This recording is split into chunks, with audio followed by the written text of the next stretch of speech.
La mayoría de la gente cree que conoce Austria. Se imaginan postales de montañas perfectas, a Mozart poniendo música a calles de adoquines y elegantes cafés vieneses sirviendo tartas espectaculares. Un país de ensueño, perpetuamente tranquilo y ordenado. Pero, ¿y si esa famosa tranquilidad fuera en realidad una actuación meticulosamente coreografiada?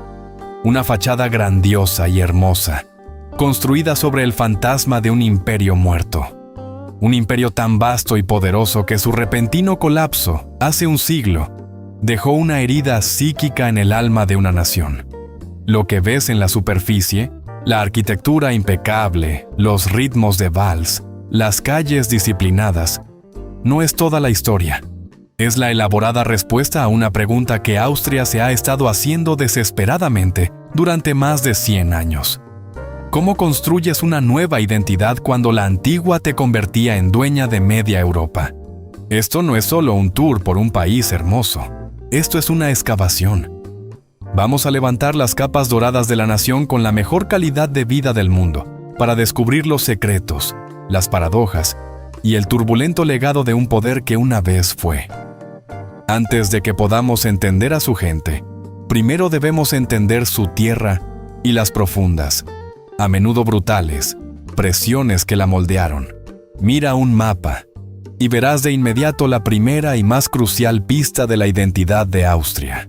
Es un país sin salida al mar, un corazón de tierra latiendo en el mismo centro de Europa. El guión original mencionaba su falta de costa como un simple dato, pero esa observación ignora lo más importante. Esto no era una debilidad. Durante 1000 años, fue la fuente misma de su inmensa fortaleza. Austria no fue diseñada para mirar hacia el mar infinito. Fue diseñada para dominar y controlar la tierra. Al norte se encuentra la República Checa, antiguo reino de Bohemia. Al este, Eslovaquia y Hungría, territorios centrales de su imperio. Al sur, Eslovenia y partes de Italia, antiguos súbditos. Al oeste, Suiza y Alemania, sus primos culturales y lingüísticos, y a menudo, sus mayores rivales.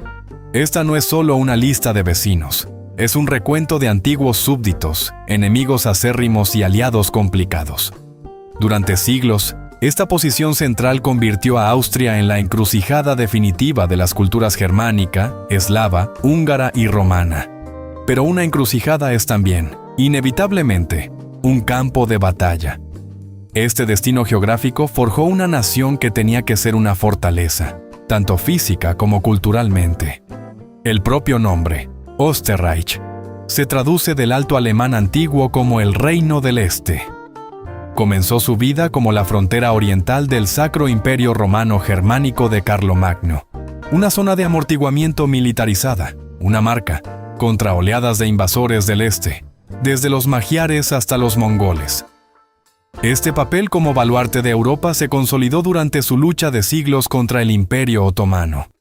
Los dos grandes asedios de Viena, en 1529 y 1683, no fueron solo batallas locales, fueron vistos como enfrentamientos existenciales por el futuro de la cristiandad. La victoria de 1683, en particular, frenó el avance otomano en Europa Central y consolidó el papel de la dinastía de los Habsburgo como defensores del continente.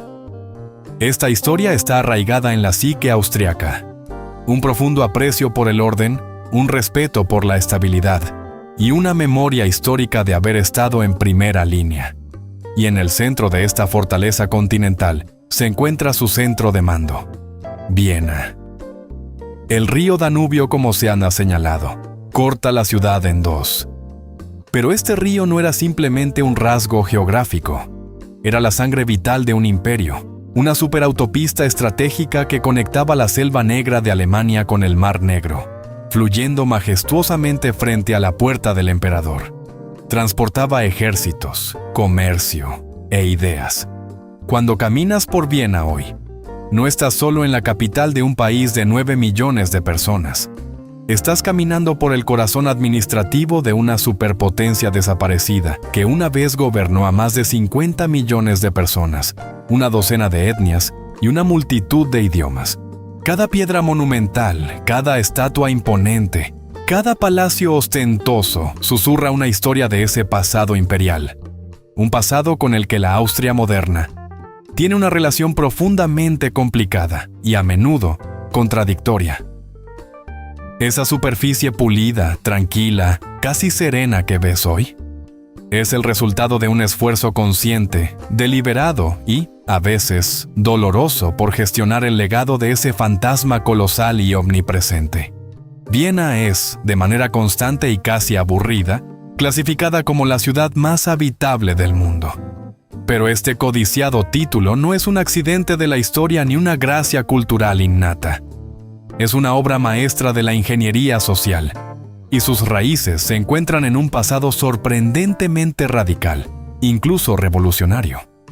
Cuando el imperio de los Habsburgo se desintegró en los fuegos de la Primera Guerra Mundial en 1918, Viena quedó como una cabeza grotescamente grande, en un cuerpo diminuto y empobrecido. La capital de un vasto imperio se convirtió en la capital de una pequeña república derrotada. La ciudad estaba al borde del colapso, devastada por el hambre, las enfermedades y el malestar social. Fue en este momento desesperado que un gobierno socialista, en un periodo conocido como la Viena Roja, 1919 a 1934, lanzó uno de los proyectos de renovación urbana más ambiciosos y visionarios de la historia humana. Decidieron que la mejor manera de construir una nueva sociedad democrática era, primero, construir hogares dignos para su gente. El resultado es el secreto de la utopía moderna de Viena. Los ves por todas partes, estos grandiosos, a menudo hermosos, bloques de apartamentos con aspecto de fortaleza. Son los Gemeindebauten, o viviendas municipales. Olvida las torres sombrías y abandonadas que podrías imaginar de otros países.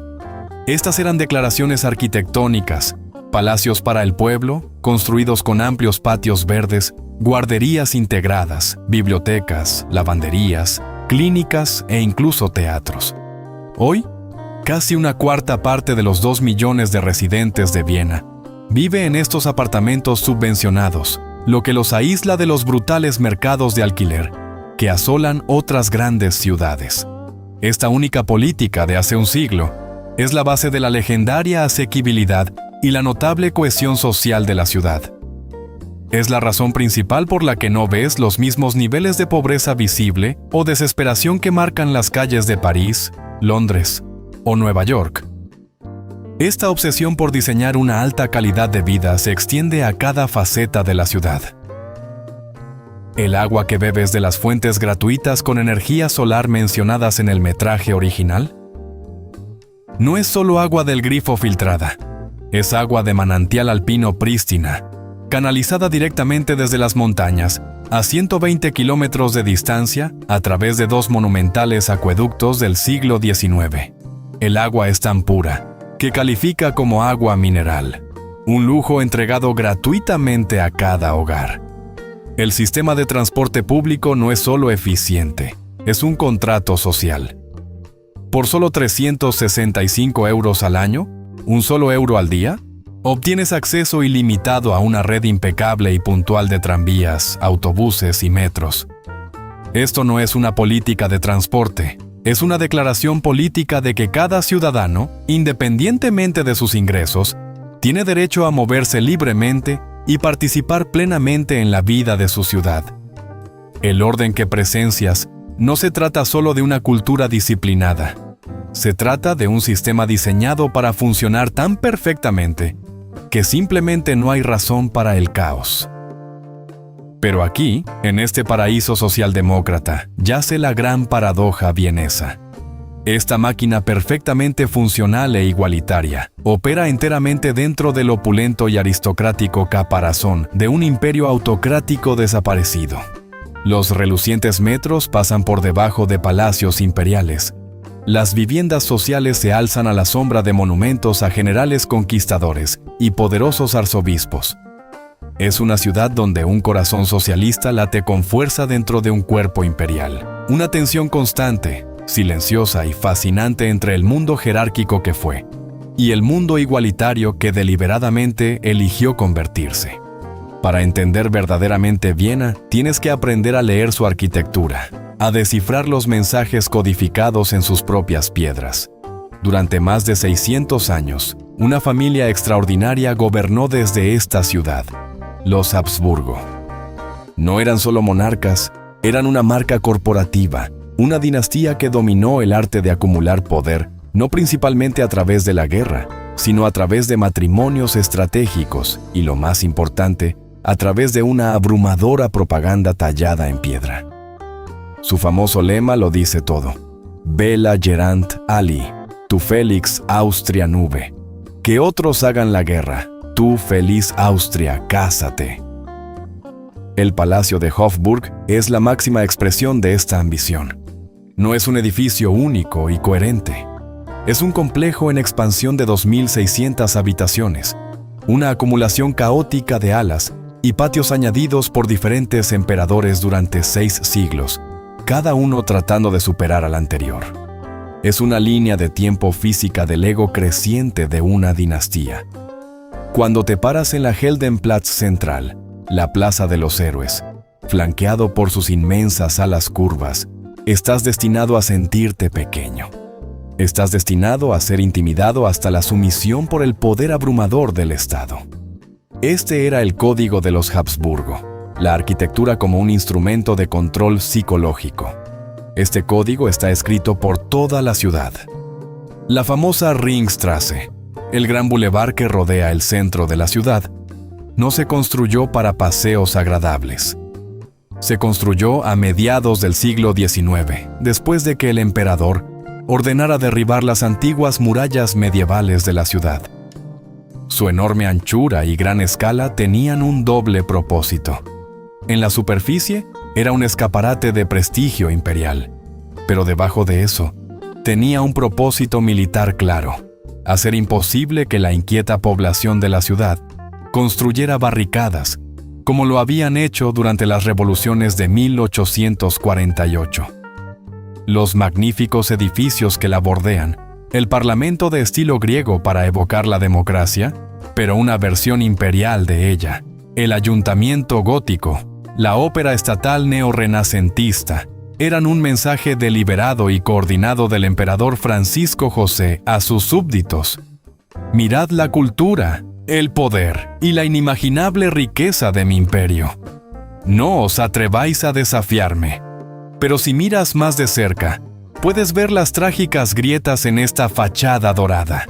Escucharás la historia de la enigmática esposa de Francisco José, la bella y famosamente inquieta emperatriz Isabel, o Sisi. Obsesionada con su belleza, una talentosa poeta, odiaba los sofocantes rituales de la corte y pasó su vida viajando para escapar de ella. Se convirtió en un símbolo de la libertad personal, atrapada dentro de la jaula de oro de la monarquía. Su historia, romantizada pero profundamente trágica, revela el costo humano de esta máquina imperial. El eventual y sangriento colapso de los Habsburgo en la Primera Guerra Mundial no fue solo un cambio político. Fue la muerte de todo el universo que Viena fue construida para comandar. Y en muchos sentidos, la ciudad ha estado viviendo en su mausoleo hermoso, ornamentado y profundamente embrujado desde entonces. Simplemente no se puede hablar de Austria sin hablar de música.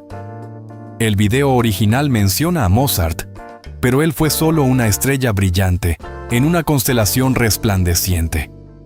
¿Por qué aquí? Porque esta única ciudad se convirtió en la capital indiscutible de la música clásica occidental. Porque durante siglos, la corte de los Habsburgo y la poderosa aristocracia fueron los mecenas definitivos. Financiaron las artes no solo por entretenimiento, sino como otra exhibición esencial de su poder, sofisticación y supremacía cultural.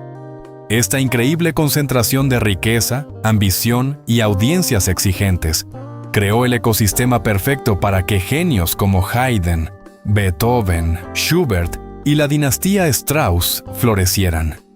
La música no es un pasatiempo de élite aquí, está entretejida en la propia tela de la ciudad. La Filarmónica de Viena es un referente mundial de interpretación orquestal. La Ópera Estatal de Viena es un templo sagrado para esta forma de arte. Y el concierto de Año Nuevo anual, transmitido a 90 países, es la pieza de diplomacia cultural más exitosa de Austria, proyectando una imagen cuidadosamente curada de elegancia, tradición y alegría. Los valses de Johann Strauss II se convirtieron en la banda sonora de un imperio moribundo. Un baile frenético, alegre, casi desesperado al borde de un volcán. Pero justo cuando el imperio alcanzó su apogeo dorado y opulento alrededor del año 1900, una profunda rebelión se estaba gestando bajo la superficie. Una nueva generación de artistas y pensadores comenzó a sentirse asfixiada por las tradiciones estiradas, conservadoras y a menudo hipócritas de la era de la Ringstrasse. Querían algo nuevo, algo moderno, algo brutalmente honesto. Este fue el explosivo nacimiento de la Secesión de Viena. Liderados por el pintor Gustav Klimt, estos artistas se separaron del establishment artístico académico. Su lema estaba blasonado en su sala de exposiciones construida a medida. A cada época su arte, a cada arte su libertad. El famoso cuadro de Klimt, El beso, con su oro resplandeciente, su carga erótica y su emoción cruda, fue una desviación radical de las grandiosas y estériles pinturas históricas favorecidas por el emperador. Al mismo tiempo, arquitectos como Otto Wagner y Adolf Loos comenzaron a despojar la ornamentación deshonesta del pasado. Loos declaró famosamente que el ornamento es un delito, un asalto directo e impactante a toda la estética de los Habsburgo. Y en el mundo del pensamiento, un médico llamado Sigmund Freud, trabajando en su consultorio de Viena en Berggasse 19, estaba explorando las profundidades ocultas de la mente humana, descubriendo los deseos subconscientes, los traumas reprimidos y las ansiedades que yacían justo debajo de la superficie pulida e hiperracional de la sociedad vienesa. Esta increíble explosión de creatividad en música, arte, arquitectura y psicología fue una reacción directa al peso opresivo de un imperio en decadencia. Era el subconsciente de Viena gritando por ser escuchado. Es la segunda capa oculta de la cultura de la ciudad. Un legado de rebelión audaz, brillante y a menudo perturbadora que existe en un diálogo constante con su pasado conservador e imperial. Centrarse solo en Viena, por magnífica que sea, es perderse más de la mitad de la historia de Austria. El video original afirma correctamente que el 62% del país está cubierto por los Alpes. Pero esto no es solo una estadística geográfica, es la segunda identidad del país, un mundo y una mentalidad, a un universo de distancia de los juegos intelectuales y políticos de la capital. Deja Viena atrás en un tren, y la grandeza imperial da paso a una cultura agreste, impresionante y profundamente diferente. Esta es la tierra de los Lederhosen y los Dirndls, no como disfraces turísticos cursis, sino como expresiones genuinas de un profundo orgullo regional que se usan en bodas, festivales y los domingos. Aquí, la vida está dictada por el ritmo implacable de las estaciones, no por el horario de la ópera. El invierno significa esquiar, que es menos un deporte y más una religión nacional, una fuente tanto de recreación como de inmensa riqueza económica. El verano significa wandern, caminar por valles prístinos y subir a picos de montañas dramáticos, una tradición que conecta a los austriacos con su entorno natural de una manera casi espiritual. Aquí es donde encuentras el alma de lugares como Hallstatt. Sí, ahora es un fenómeno global de Instagram, pero es fundamentalmente un pueblo que han estado extrayendo sal minuciosamente, el oro blanco del mundo antiguo, durante más de 7000 años. Su belleza imposible es casi incidental. Su propia existencia es un testimonio de la resiliencia humana en un paisaje duro, pero espectacular. O considera la región de Salzkammergut, un paraíso de lagos cristalinos y pueblos encantadores que una vez sirvió como el patio de recreo privado de los emperadores. Hoy, es un tesoro nacional compartido, un lugar para que los austriacos escapen y se reconecten. Esta identidad alpina ofrece un contrapeso vital a la vienesa. Donde Viena puede sentirse formal, intelectual y atormentada por la historia, las montañas ofrecen una sensación de libertad, fisicalidad cruda y una conexión con algo más atemporal y elemental. Esta dualidad es absolutamente esencial para entender la Austria moderna. Después de la Segunda Guerra Mundial, cuando Austria había perdido su imperio y se le prohibió unirse con Alemania, las montañas se convirtieron en el nuevo, poderoso y singularmente austriaco símbolo nacional. Es el paisaje de sonrisas y lágrimas, o La novicia rebelde, una película que, irónicamente, a la mayoría de los austriacos les parece desconcertantemente sentimental, pero que vendió perfectamente esta nueva identidad sana y apolítica al mundo. Un austriaco moderno es tanto un intelectual urbano sofisticado como un robusto granjero alpino. La nación necesita el café, pero también necesita desesperadamente el aire fresco de los Alpes. Entonces, ¿quiénes son los austriacos de hoy? El video original observó una seriedad en la generación mayor y una actitud más abierta entre los jóvenes. Esta es una observación astuta y habla de una nación que todavía está procesando los traumas catastróficos del siglo XX.